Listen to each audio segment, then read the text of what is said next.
Ladies and gentlemen, the officers of Santicas, Class 2023-118.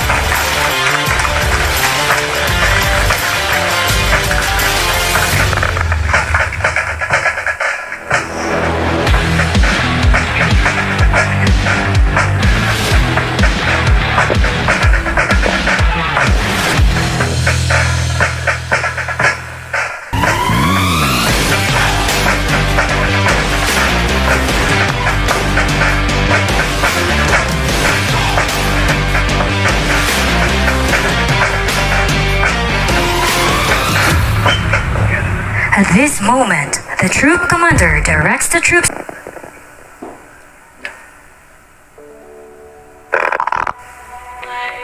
May we all rise for the presentation of honors.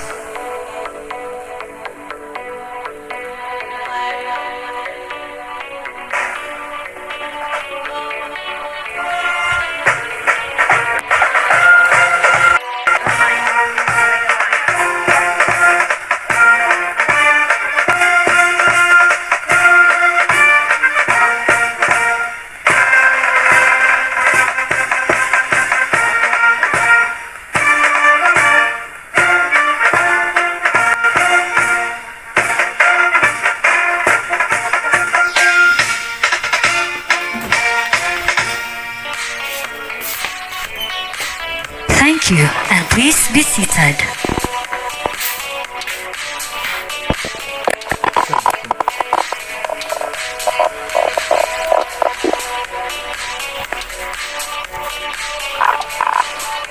And now, for Trooping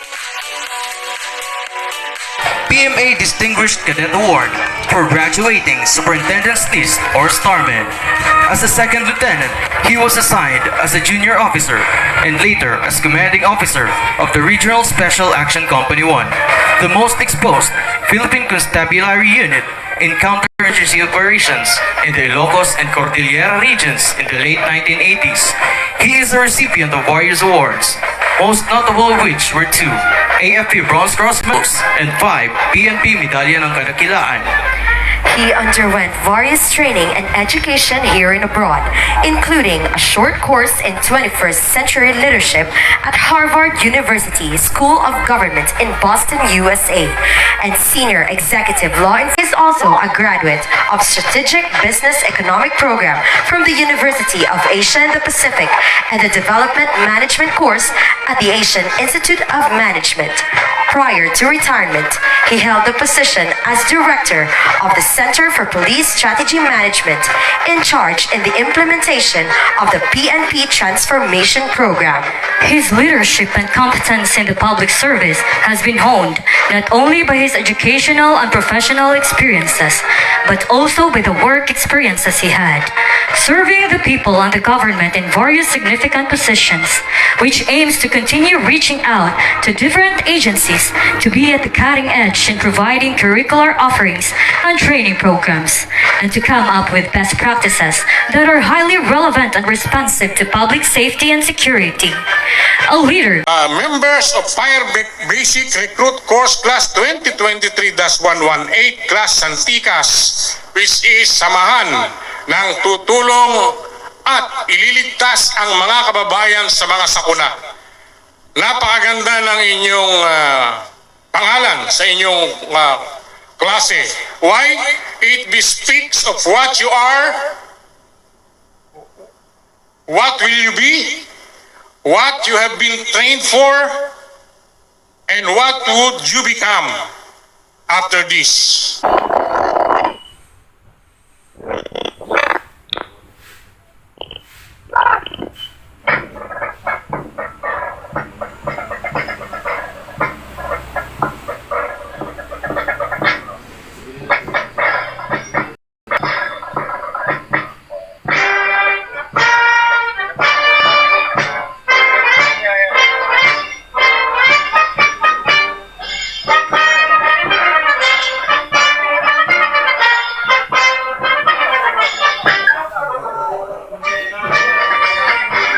Approaching, ladies and gentlemen, of the members of the Corps of the Fire Basic Recruit Course, Santicas, Class 2023-118, composed of their brave men and women from 4 different regions, with a total of 260 fire trainees, headed by Regimental Commander, Fire Trainee Piano, Region 5, with Regimental Staff, Fire Trainee Margallo, Region 6, Fire Trainee Lacson, Region 6, Fire Trainee Barreta, Region 6, Fire Trainee Tamisen, Region 6, Fire Trainee Dakot, Region 8, Fire Trainee Biliber, Region 6, Fire Trainee Diaz, Region 6, 1st Battalion, headed by Battalion Commander, Fire Trainee Gular, Region 8, with staff, Fire Trainee Pido, Region 8, Fire Trainee Masion, Region 8, Fire Trainee Ochoco, Region 7, Fire Trainee Lima, Region 6, Fire Trainee Navarroza, Region 8, Alpha Company, headed by Company Commander, Fire Trainee Segovia, Region 6, with staff, Fire Trainee Milanco, Region 8, Fire Trainee Cibrero, Region 8, Fire Trainee Godoy, Region 8, 1st Platoon Leader, Fire Trainee Sabadan, Region 7, 2nd Platoon Leader, Fire Trainee De La Cruz, Region 6. Bravo Company, headed by Company Commander, Fire Trainee Duwaban, Region 6, with staff, Fire Trainee Salan, Region 6, Fire Trainee Habinal, Region 8, Fire Trainee Rivera, Region 6, 1st Platoon Leader, Fire Trainee Villarreña, Region 6, 2nd Platoon Leader, Fire Trainee Delda, Region 8. Charlie Company, headed by Company Commander, Fire Trainee Patriarca, Region 6, with staff, Fire Trainee Nidruda, Region 8, Fire Trainee Canayong, Region 8, Fire Trainee Palomaria, Region 6, 1st Platoon Leader, Fire Trainee Bulan, Region 6, 2nd Platoon Leader, Fire Trainee Chavez, Region 6. Please all rise for the colors. Color Officer, Fire Trainee Leyte, Region 6. Color Guards, Fire Trainee Dalot, Region 8. Fire Trainee Duron, Region 8. Philippine Flag, Fire Trainee Espanyol, Region 7. PPSC Flag, Fire Trainee De Sales, Region 6. NFTI Flag, Fire Trainee Ojada, Region 6. 2nd Battalion, headed by Battalion Commander, Fire Trainee Makilan, Region 8. With staff, Fire Trainee Legazpi, Region 8. Fire Trainee Valiente, Region 6. Fire Trainee Agron, Region 8. Fire Trainee Arquisola, Region 6. Fire Trainee De Los Reyes, Region 6. Delta Company, headed by Company Commander, Fire Trainee Astrologo, Region 6, with staff, Fire Trainee Silverio, Region 6, Fire Trainee Bautista, Region 7, Fire Trainee Hardelaza, Region 6, 1st Platoon Leader, Fire Trainee Barnego, Region 6, 2nd Platoon Leader, Fire Trainee Agapay, Region 6.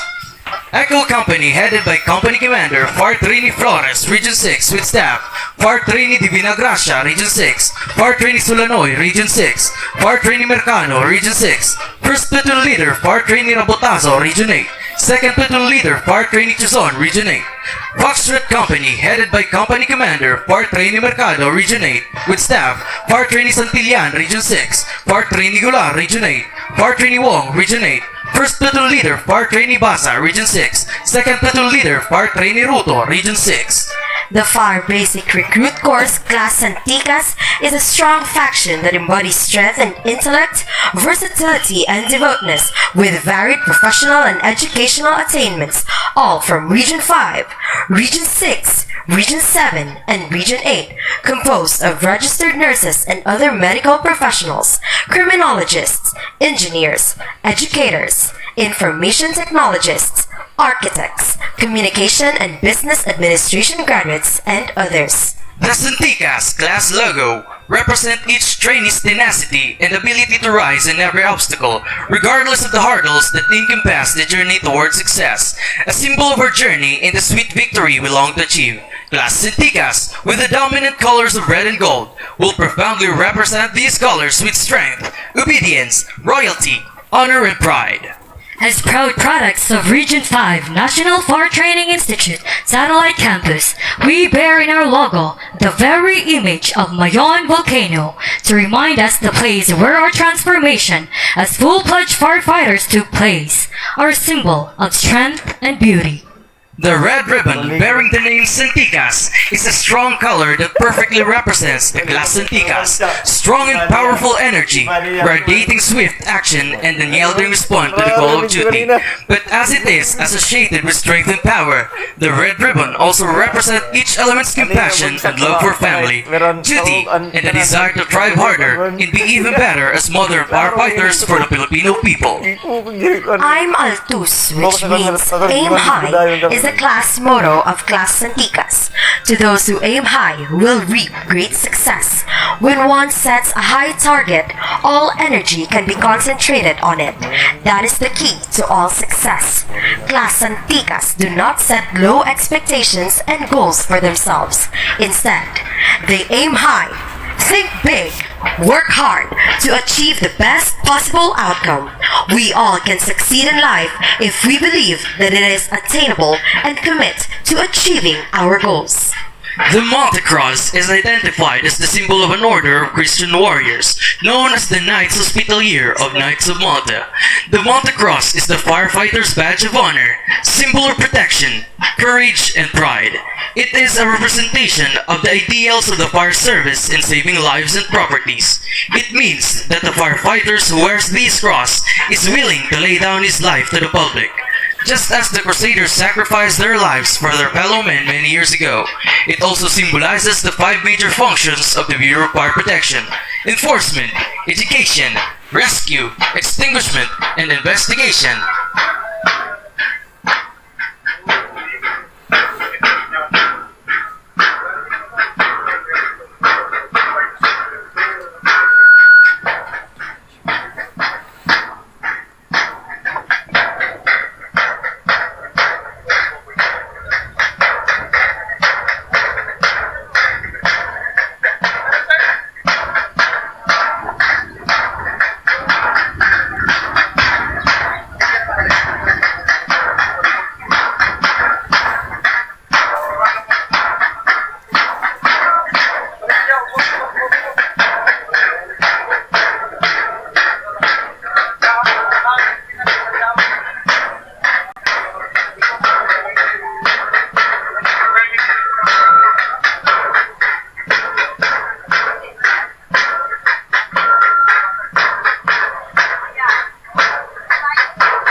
Ladies and gentlemen, proudly presenting our new breed of heroes, the mighty and the brave men and women of the FBRC Santicas, Class 2023-118 in Malta Cross formation.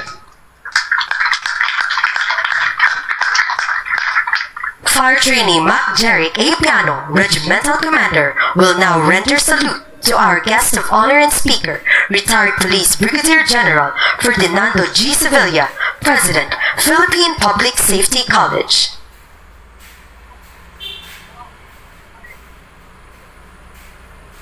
The President acknowledged the salute.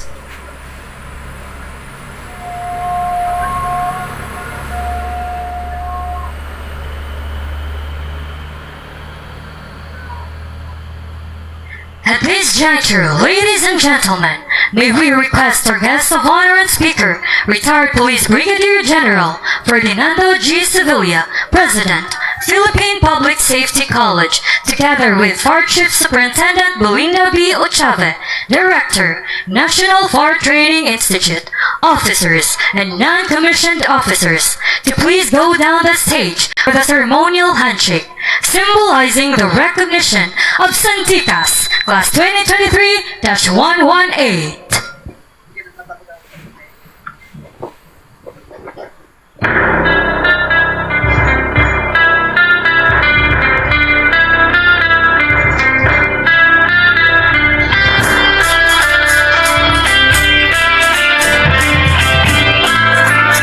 Las Santitas 2023-118, wearing with pride the colors of BFP Tangerine, embraces one of the most memorable occasions of Fire Recruits Life at the National Fire Training Institute, the recognition rites.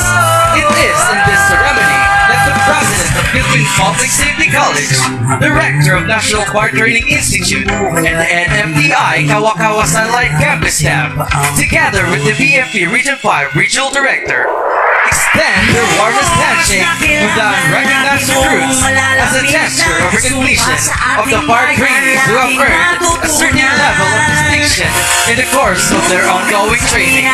This also symbolizes the commendation of the NFTI Kawakawa Satellite Campus technical officers and non-commissioned officers to the fire recruits for having persevered on the onset of their training.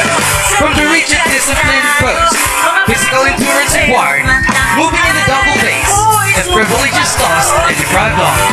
The fire recruits having surpassed all of this is manifested the transformation of their way of life, from being a civilian to a uniformed personnel and professional firefighters.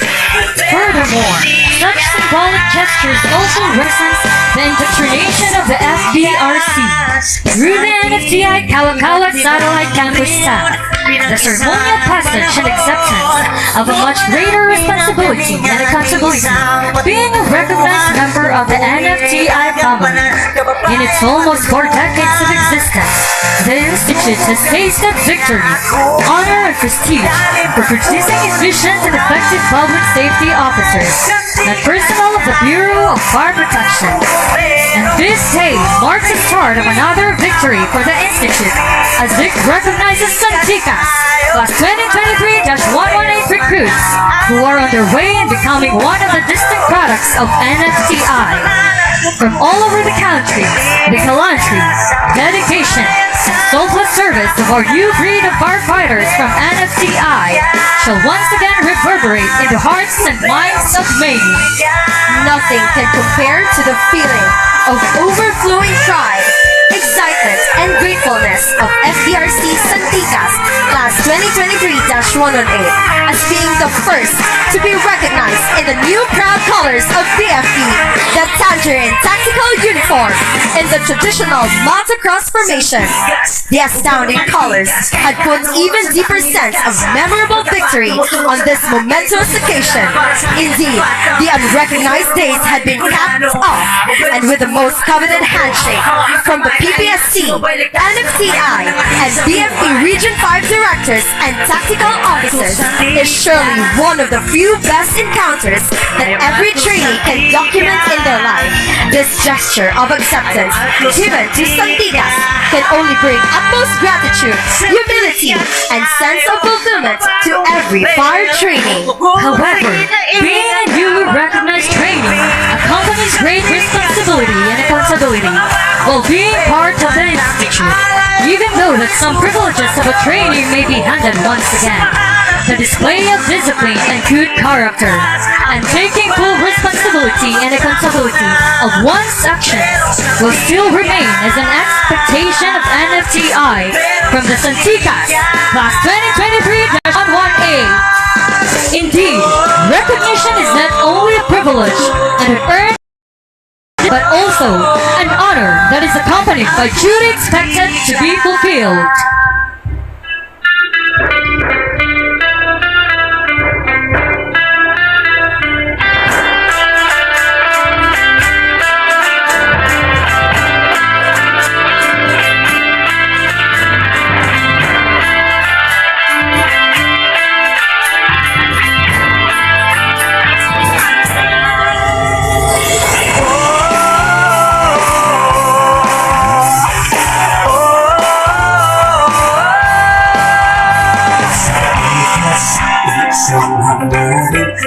Ligtas ng buhay at ari-arian yan ang sino ba ang tungkulin? Noong oras na kailangan lagi mong malalapitan, sumpa sa ating bayan laging matutugunan. Inubog ang disiplina at husay sa lalim ng puno ng buhay. Santigas tayo, mga bagong bumbero, tungkol sa hinaing at tawag ng Pilipino. Santigas tayo, mga bagong bumbero, ang tanging alay ang buhay, sumpang yun. Samahan at tutulong at ililigtas ang kababayan sa anumang sakuna. Bumberong Santigas, Bumberong Santigas. Santigas, isang tinik, iba't ibang riyon, pinag-isa ng panahon. Ano man ang pinanggalingan ni isang patutunguhan, tungkulin ay gagampanan, kababaya'y matulungan. Inubog ang disiplina at husay sa ilalim ng puno ng buhay. Santigas tayo, mga bagong bumbero, tungkol sa hinaing at tawag ng Pilipino. Santigas tayo, mga bagong bumbero, ang tanging alay ang buhay, sumpang yun. Samahan ang tutulong at ililigtas ang kababayan sa anumang sakuna. Bumberong Santigas, Bumberong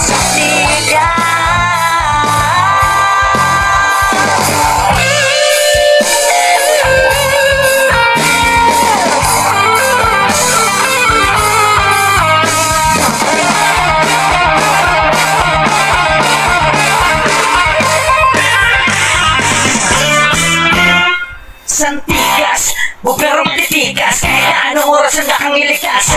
Matapat, tumutulong sa lahat, kahit hindi pa salamat para sa amin na sapatong. Bumberong Waray Bicolano, Bumberong Cebuano at Ilonggo, hawak-hawak na kamay, tayong nasumabay ligtas na mamayanan ng ating isa buhay. I'm Mato Santigas, I'm Mato Santigas, I'm Mato Santigas. Santigas tayo, mga bagong bumberong tutugon sa hinaing at tawag ng Pilipino. Santigas tayo, mga bagong bumberong ang tanging alay ang buhay, sumpang yun. Samahan ang tutulong. For the fire's safety and disaster preparedness is continually aiming to provide quality training among the personnel of the Bureau of Fire Protection. Trainings that will fully equip our personnel with the technical knowledge and skills that is essential in the performance of our mandated duties and responsibilities. During FBRC training, the fire trainees partake in a time-honored tradition in the BFP, which denotes welcoming the chosen few who have undergone the meticulous process and that are currently undergoing the different components of the Fire Basic Recruit Course, including this much-awaited recognition rights. The phase wherein the at-ease status of fire trainees will commence. The time when certain privileges will be accorded to them for their laudable performance during the first half of the training program. Privileges that they have all worked hard for, something that they truly deserve. This significant activities is being carried out in order to solidify the commitment that is being shown by each of the fire trainees as they continue on facing the challenges that still lie ahead. This also is a testament of their willpower and determination that will ultimately prepare them for the various obstacles that they will be facing as they continue on their career in the fire service. We, your brothers and sisters in the BFP, are all proud of you, and we are earnestly looking forward to the day that you will all finish this training with flying colors. But for now, let us celebrate this significant milestone in your life as fire trainees. May this continue to motivate you to push yourselves towards greatness in all in the name of public service. In behalf of the National Fire Training Institute, I welcome you all to this recognition rights of the Fire Basic Recruit Course, Class 2023-118, Santicas. Again, good morning and thank you. To formally introduce our guest of honor and speaker, Ma'am. Today marks a special occasion in the journey of training of our FBRC trainees. And we are grateful to have with us our guest of honor and speaker, who I am honored to introduce. He is the man behind all operations of the college, leading all its constitutive units in the successful conduct of mandatory training courses for its stakeholders, the Tri-Bureau. Our guest of honor and speaker is a member of the Philippine Military Academy, Maharlika class of 1984. He was conferred with the rarely achieved PMA Distinguished Cadet Award for graduating supremely and in an outstanding manner. I have the honor to present to you our esteemed Philippine Public Safety College President, retired Police Brigadier General Ferdinando G. Sevilla, MPSA, sir.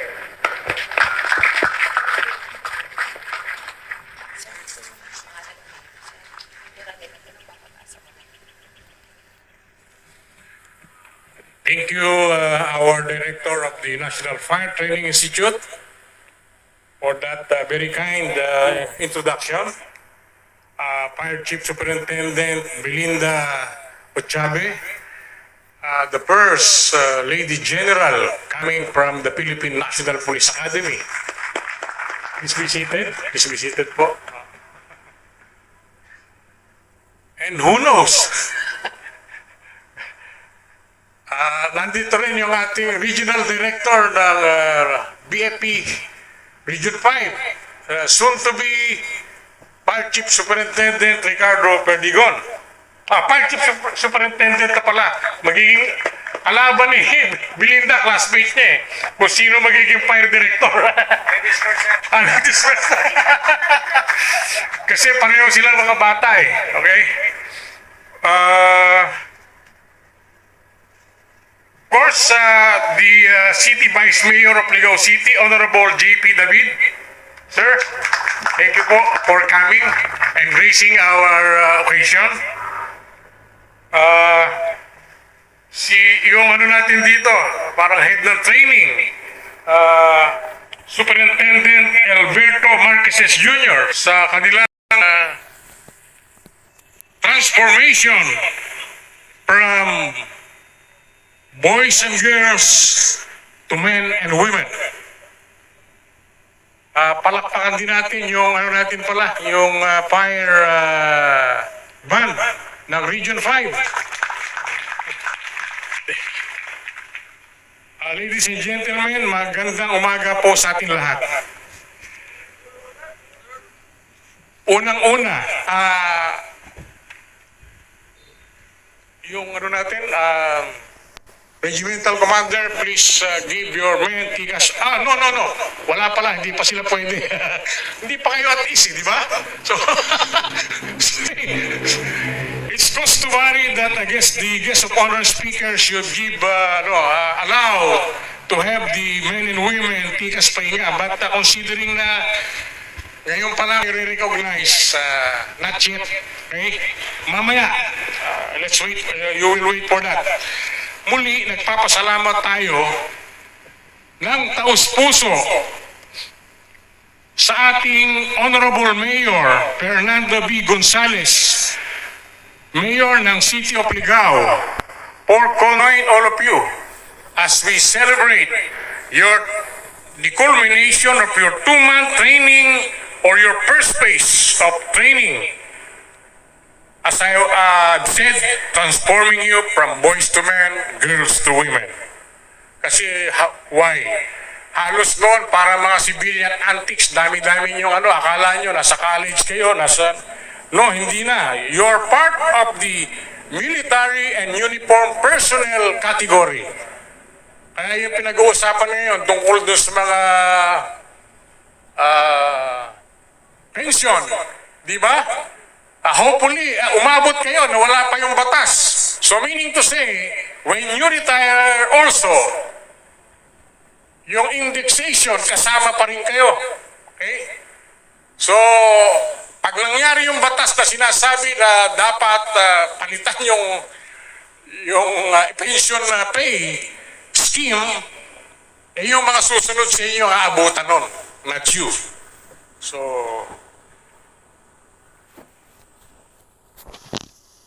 members of Fire Basic Recruit Course Class 2023-118 Class Santicas, which is samahan ng tutulong at ililigtas ang mga kababayan sa mga sakuna.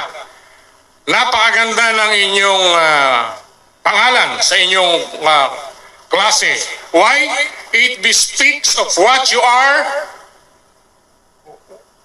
what will you be, what you have been trained for, and what would you become after this. It also bespeaks of the DILG Unite agenda when it comes to public safety dimension. Why? Tayo bilang attached agencies of the DILG, of the Department of Interior and Local Government, under our good SILG, Attorney Benjamin De Castro Abalos Jr., na nangunguna at nakikita nyo naman sa limelight kung ano-ano yung mga magagandang programa na kanyang pinapakita.